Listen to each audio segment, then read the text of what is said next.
आठवड्याभरात नक्षल चळवळीला दुसरा मोठा हादरा बसलाय। सोमवारी छत्तीसगड जिल्ह्यात सुरक्षा दलांशी झालेल्या चकमकीत किमान 16 नक्षलवाद्यांना कंठस्नान घालण्यात यश आलंय।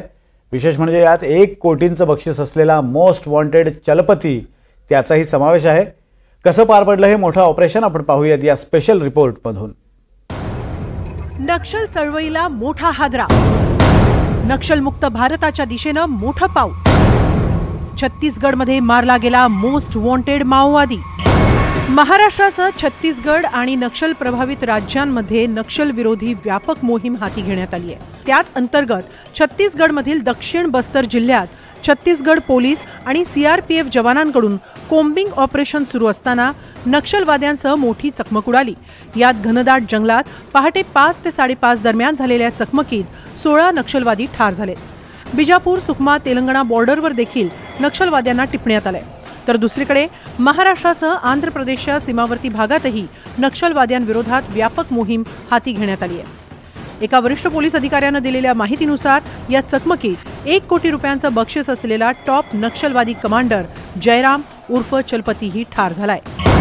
चलपती हा नक्षलवाद्यांचा टॉप कमांडर आहे।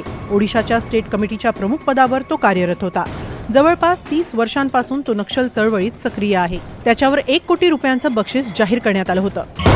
सीआरपीएफच्या मदतीने ओडिशातील नुआपाडा जिल्हा आणि छत्तीसगडमधील गरियाबंद जिल्ह्याच्या सीमावर्ती भागात ही संयुक्त आंतरराज्य कारवाई करण्यात आली।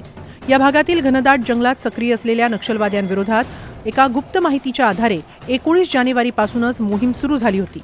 चकमकीनंतर सुरक्षा दलांनी मोठ्या प्रमाणात शस्त्र, दारुगोळा आणि स्फोटकं जप्त केली आहेत। ओडिशा पोलिसांनी दिलेल्या माहितीनुसार मृत नक्षलवाद्यांची संख्या वाढण्याची शक्यता आहे आणि सध्या परिसरात मोठ्या प्रमाणावर शोध मोहीमही सुरू आहे।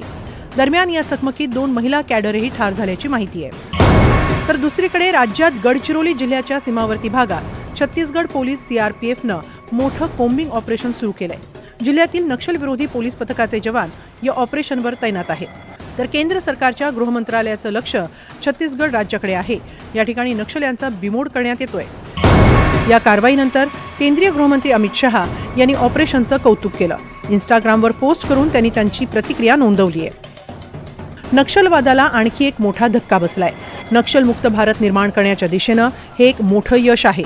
सीआरपीएफ, ओडिशा आणि छत्तीसगड पोलिसांचे मी आभार मानतो। सुरक्षा दलांच्या संयुक्त प्रयत्नांमुळे नक्षलवाद आता शेवटच्या टप्प्यावर पोहोचलाय अशी आशा केंद्रीय गृहमंत्री अमित शहा यांनी व्यक्त केली आहे। दरम्यान छत्तीसगड पोलीस अधिकाऱ्यांकडून आणि सीआरपीएफकडून केलेल्या ऑपरेशनवर गृह मंत्रालयाकडून सतत पाठपुरावा घेण्यात येतोय। गेल्या वर्षी छत्तीसगडमध्ये 220 नक्षलवाद्यांचा खात्मा करण्यात आला। तर 2025च्या पहिल्या 20 दिवसांत संयुक्त आंतरराज्य मोहिमेअंतर्गत 15 नक्षलवाद्यांना ठार करण्यात आल्याचा दावा छत्तीसगड सरकारनं केलाय। दरम्यान सोमवारी झालेल्या चकमकीनंतर आतापर्यंत 14हून अधिक पुरुष आणि महिला नक्षलवाद्यांचे मृतदेह सापडले।